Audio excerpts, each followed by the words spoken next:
नमस्कार, मैं हूं आपके साथ अर्जुन खजूरिया और आपका स्वागत है प्यारा हिंदुस्तान पर। मध्य प्रदेश चुनाव के एग्जिट पोल का बेसब्री से जनता जो है वो पिछले एक लंबे समय से इंतजार कर रही है। 17 नवंबर को मतदान हो चुका है मध्य प्रदेश में। उसके बाद इंतज़ार था क्योंकि राजस्थान में वोट डलना बाकी थे, तेलंगाना में वोट डलना बाकी थे। अब सभी पांचों राज्यों में जो विधानसभा चुनाव थे वोटिंग हो चुकी है और अब एग्जिट पोल जो है वो यहाँ पर सामने आ चुका है। मध्य प्रदेश चुनाव के दौरान सबसे बड़ी कवरेज, पूरे देश में सबसे बड़ी कवरेज, पब्लिक सर्वे सबसे बड़ा अगर किसी ने किया तो वो हमारी ही टीम प्यारा हिंदुस्तान थी, जो लगातार 3 महीने से मध्य प्रदेश में बनी हुई थी। चाहे अगर बात करें तो अलग अलग कॉन्स्टिट्यूएंसीज में जाकर के अलग अलग वर्गों के लोगों की राय जो है वो प्यारा हिंदुस्तान ने ली। चाहे फिर वो मतदान के दिन की बात हो, उस दिन भी अलग अलग क्षेत्रों में जाकर के अलग अलग वर्गों के लोगों की राय जो है वो यहाँ पर हमारी टीम ने ली थी। और अब जो यहाँ पर एग्जिट पोल यहाँ पर सामने आ रहा है वो कहीं ना कहीं चौंकाने वाले जो है यहाँ पर आंकड़े उसमें सामने आने वाले हैं। उसके बारे में हम आपको विस्तार पूर्वक जानकारी देंगे। उससे पहले यहाँ पर आपको ब्रीफ कर दें मध्य प्रदेश चुनाव के बारे में, तो कहीं ना कहीं इस बार जो मध्य प्रदेश का ये चुनाव है, ये सभी पांचों राज्यों में सबसे ज़्यादा नजरें मध्य प्रदेश चुनाव पर इसलिए हैं क्योंकि जो विधानसभा सीटें हैं सभी राज्यों की तुलना में वो सबसे ज़्यादा मध्य प्रदेश में है, 230 सीटें। और यहाँ पर जीत के लिए जो आंकड़ा चाहिए, एब्सोल्यूट मेजॉरिटी का आंकड़ा जो चाहिए वो है 116 का।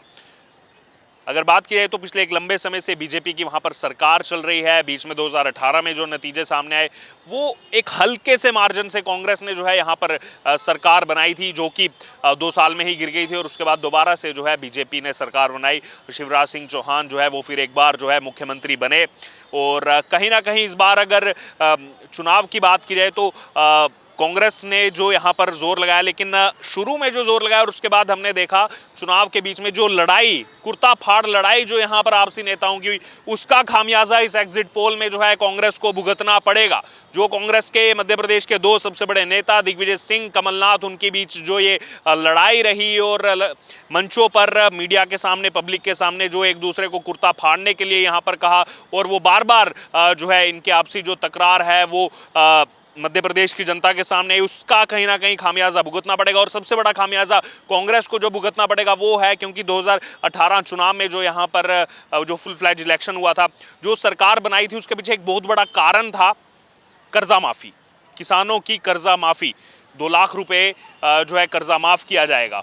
वो इस बार जो है कहीं ना कहीं कांग्रेस को बैकफुट पर उसने लाकर खड़ा कर दिया है क्योंकि वो कर्जा माफ़ी नहीं हुई। और जिस हिसाब से जो कॉन्फिडेंस दिया गया था राहुल गांधी की तरफ से मध्य प्रदेश चुनाव के दौरान 2018 में कि आप 1 2 3 4 5 6 7 8 9 10 गिनिएगा, 10 दिन के अंदर कर्जा माफ़, नहीं तो मुख्यमंत्री बदल देंगे। ना तो कर्जा माफ़ हुआ, ना तो मुख्यमंत्री बदला गया। और उसके बाद जो है यहाँ पर हमने देखा किस प्रकार से कई कांग्रेस के एमएलए जो है वो बीजेपी में शामिल हुए और उसके बाद बीजेपी ने जो है यहाँ पर सरकार बनाई। उसके बाद जो है बाईपोल इलेक्शन हुए, उसमें भी बीजेपी ज़्यादा सीटें जीत करके आई और सरकार बनाने में बीजेपी सफल रही। बहरहाल इसी बीच अगर बात करें मध्य प्रदेश का जो पूरा चुनाव है, इस बार कहीं ना कहीं महिलाओं की एक अहम भूमिका रही क्योंकि लाडली बहना योजना, ये एग्जिट पोल के भी जब कुछ ही क्षणों में हम आपको यहाँ पर आंकड़े बताएंगे तो इसमें सीधे तौर पर जो एक बहुत बड़ा यहाँ पर रीज़न आपको नज़र आएगा, वो रीज़न लाडली बहना योजना है। लाडली बहना योजना जो है उसको मास्टर स्ट्रोक जो है बार बार बताया जा रहा था और एग्जिट पोल में भी वही देखने को मिलेगा। क्यों लाडली बहना योजना जो है वो मास्टर स्ट्रोक साबित हुई? क्योंकि महिलाओं ने बढ़ चढ़कर इस बार जो है घर से निकल करके मतदान जो है वो यहाँ पर किया है। उसके अलावा अगर बात की जाए मध्य प्रदेश की तो आदिवासी वोटर जो है वो काफ़ी ज़्यादा यहाँ पर अहम है कि आदिवासी वोटर इस बार किसके साथ है। पिछली बार हमने देखा कि जो आदिवासी जो बहुल क्षेत्र हैं, चाहे वो अलीराजपुर हो, चाहे वो झाबुआ हो, वहाँ से वन साइडेड जो है कांग्रेस को वोट मिले थे। खरगोन की बात की जाए, खरगोन में भी वन साइडेड कांग्रेस को जो है पिछली बार वोट प्राप्त हुआ था।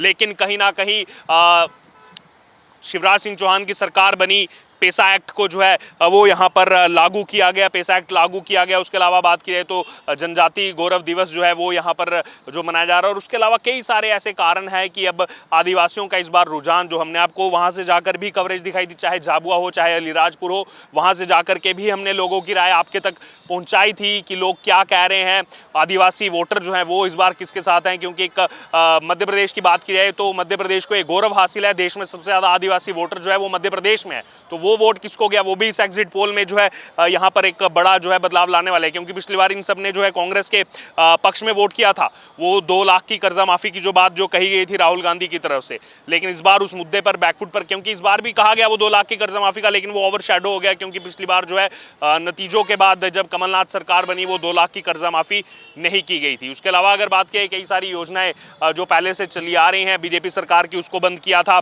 उस समय कमलनाथ सरकार ने, उसका भी यहाँ पर नुकसान अब उठाना पड़ेगा, क्योंकि लोगों ने ये उम्मीद नहीं की थी कि जब कमलनाथ सरकार बनेगी तो वो आकर के जो संबल योजना चल रही थी या बाकी तमाम योजनाएं चल रही थी उन योजनाओं को बंद करने का काम करेंगे। बहरहाल अब 3 महीने तक हम वहीं पर थे, 3 महीने तक एक एक कवरेज जो है हमने आपको दिखाई मध्य प्रदेश के अलग अलग कोनों से। स्पेशली बात करें तो मालवा क्षेत्र की एक एक कॉन्स्टिट्यूएंसी में हम जो है 2-2 दिन तक वहां पर जो है रुके। 2-2 दिन तक हमने जो है किसानों से, महिलाओं से, सबसे मिल करके जो है यहाँ पर बात की, सबसे राय जानी थी। और अब उसके बाद जब एग्जिट पोल की यहाँ पर बारी है, एग्जिट पोल में भी हम जो है अलग अलग विधानसभा क्षेत्रों में जाकर के हमने आपको मध्य प्रदेश से जो है कवरेज दिखाई दी।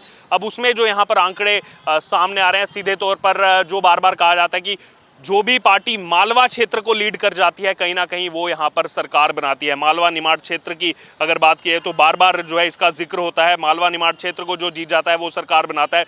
और यही देखा गया था 2013 में मालवा निमाड़ क्षेत्र में जो है बीजेपी को 56 सीटें मिली थी, कांग्रेस को 9 और 1 इंडिपेंडेंट के खाते में गया था। वहीं 2018 में बीजेपी 28 पर सिमटी थी, कांग्रेस 35 और 3 इंडिपेंडेंट के खाते में, क्योंकि कांग्रेस को लीड प्राप्त हुई थी मालवा निमाड़ क्षेत्र से, तो कांग्रेस ने सरकार बना ली थी मध्य प्रदेश के अंदर। हालांकि जो 2018 में बीजेपी के साथ हुआ था, एंटी इनकम्बेंसी फैक्टर की बात हो या फिर वो जो टिकटों का चयन किया गया उसको लेकर के सवाल उठे थे, कई सारे निर्दलीय उठे थे, उन्होंने ही कहीं ना कहीं बीजेपी को यहाँ पर जो हार मिली थी उसमें वो एक अहम फैक्टर था। लेकिन इस बार ये देखने को मिल रहा है ये सेम चीज़ कांग्रेस के साथ ही, कांग्रेस में आपसी कलह इतनी ज़्यादा बढ़ चुकी थी, उसका नुकसान इस एग्जिट पोल में देखने को मिल रहा है। अभी यहाँ पर सबसे बड़ी बात जो ये कहा गया कि अब सबसे पहले शुरुआत करेंगे निर्दलीय से, अदर से, क्योंकि जो बागी हुए इस बार, और ये देखने को मिला कि बागियों ने एक अलग से, चाहे वो कांग्रेस से जो बागी होकर के गए, चाहे वो बीजेपी से बागी अलग होकर के जो इस बार चुनाव लड़े, वो इस बार एकजुट यहाँ नजर आ रहे हैं। और कहीं ना कहीं यहाँ पर पार्टियां चाह रही हैं कि अगर ऐसा कुछ नतीजा आता है पिछली बार की तरह की एब्सोल्यूट मेजॉरिटी नहीं मिलती है तो इनकी सबसे ज़्यादा ज़रूरत पड़ने वाली है, क्योंकि एग्जिट पोल में भी अगर बात की है तो यहाँ पर एब्सोल्यूट मेजॉरिटी तो मिल रही है एक पार्टी को, लेकिन इसके बावजूद अगर बात की जाए तो ये आंकड़ा अगर प्लस माइनस कुछ 5-10 का रहता है तो यहाँ पर इनकी ज़रूरत पड़ सकती है। अब सीधे तौर पर जो अदर्स निर्दलीय की यहाँ पर अगर बात करें, निर्दलीय या फिर उसके अलावा अगर बात की अलग जो यहाँ पर पार्टी से, हालांकि और कोई तीसरी पार्टी का इतना बोलबाला वहाँ पर है नहीं जो यहाँ पर कुछ कमाल कर दिखाया। आम आदमी पार्टी का भी कुछ इतना ग्राउंड पर जो है वो नज़र नहीं आया, केवल भारी बातें थी और कुछ भी नहीं। तो 0 से 5 एग्जिट पोल के आंकड़े अब हम आपको बता रहे हैं, मध्य प्रदेश के अदर्स के खाते में 0 से 5 सीटें जाती हुई नजर आ रही हैं। वहीं कांग्रेस को पिछले जो वादे किए थे आपसी कलह, इन सब का नुकसान यहाँ पर उठाना पड़ रहा है। कांग्रेस के खाते में आ रही हैं 90 से 102 सीटें, एब्सोल्यूट मेजॉरिटी से काफ़ी पीछे यहाँ पर खिसकती हुई आंकड़ों के मुताबिक कांग्रेस 90 से 102 सीटें। तो वहीं दूसरी तरफ अगर बात की जाए तो यहाँ पर बीजेपी 128 से 140 सीटें। मध्य प्रदेश चुनाव एग्जिट पोल के आंकड़े जो सामने आ रहे हैं 128 से 140 सीटें। सीधे तौर पर इसमें आपको बताया जो ये 128 से 140 सीटें यहाँ पर सामने आ रही हैं, इसमें कुछ अगर बात की जाए तो यहाँ पर महिला वोटर्स ने जो वोट दिया है उनका वोट जो है वो कहीं ना कहीं बीजेपी के साथ गया है लाडली बहना योजना के नाते। और आपको बता दें ये जो लाडली बहना योजना इस बार थी मध्य प्रदेश चुनाव से ठीक पहले, यहाँ पर जिस प्रकार से इस योजना को लॉन्च किया गया, मध्य प्रदेश के 1 करोड़ 32 लाख महिलाओं को उनका जो है यहाँ पर फ़ायदा मिला, वो कहीं ना कहीं वोट में परिवर्तित होता हुआ नज़र आया और एक मास्टर स्ट्रोक योजना के नाते सामने। और ये जो एग्जिट पोल के यहाँ पर आंकड़े सामने आ रहे हैं 128 से 140 सीटों का, इसमें सीधे तौर पर जो लाडली बहना योजना का यहाँ पर लाभ मिला है, इससे जो है कई सारी सीटों पर जो जहाँ पर काफ़ी ज़्यादा क्लोज सिचुएशन थी वहाँ से एक तरफा जो है वो बीजेपी आगे निकलती हुई यहाँ पर नज़र आ रही है। तो इस वक्त के हमने आपको एग्जिट पोल के आंकड़े यहाँ पर बताए हैं। सबसे ज़्यादा देर तक प्यारा हिंदुस्तान की टीम मध्य प्रदेश चुनाव में पब्लिक सर्वे जो है वो यहाँ पर करती रही। मैं खुद जो है वहाँ पर जो है हर एक कॉन्स्टिट्यूएंसी में जा कर के हमने प्रयास किया सभी वर्गों से यहाँ पर बात करने का, जितना ज़्यादा हो सके उतना ज़्यादा लोगों से राय लेने का। और वो आपने देखा भी, जनता ने देखा भी, लगातार वो प्यार भी जनता का हमको मिला। तो अभी एग्जिट पोल के आंकड़े एक्सक्लूसिवली प्यारा हिंदुस्तान पर। बीजेपी 128 से 140 मध्य प्रदेश में। वहीं कांग्रेस की अगर बात की तो कांग्रेस इस बार जो है वो यहाँ पर सिमटती हुई नज़र आ रही है। 90 से 102 सीटें यहाँ पर और अदर्स 0 से 5। आपको क्या लग रहा है, आपकी क्या राय है इस एग्जिट पोल पर? क्या यही नतीजों में परिवर्तित होता हुआ नजर आएगा 3 दिसंबर को, या फिर कुछ और इसमें बदलाव देखने को मिल सकता है? आपका यहाँ पर आंकलन क्या कहता है, आपका प्रिडिक्शन यहाँ पर क्या कहता है? आप ज़रूर हमारे साथ कमेंट बॉक्स में शेयर करें। और नतीजे जिस दिन आएंगे उस दिन भी लगातार एक्सक्लूसिव कवरेज जो है वो आप प्यारा हिंदुस्तान पर देखेंगे मध्य प्रदेश चुनाव की। और आपकी इस पर जो भी राय आप ज़रूर हमारे साथ कमेंट बॉक्स में शेयर करो। ऐसे ही तमाम अपडेट्स के लिए बने रहें प्यारा हिंदुस्तान के साथ।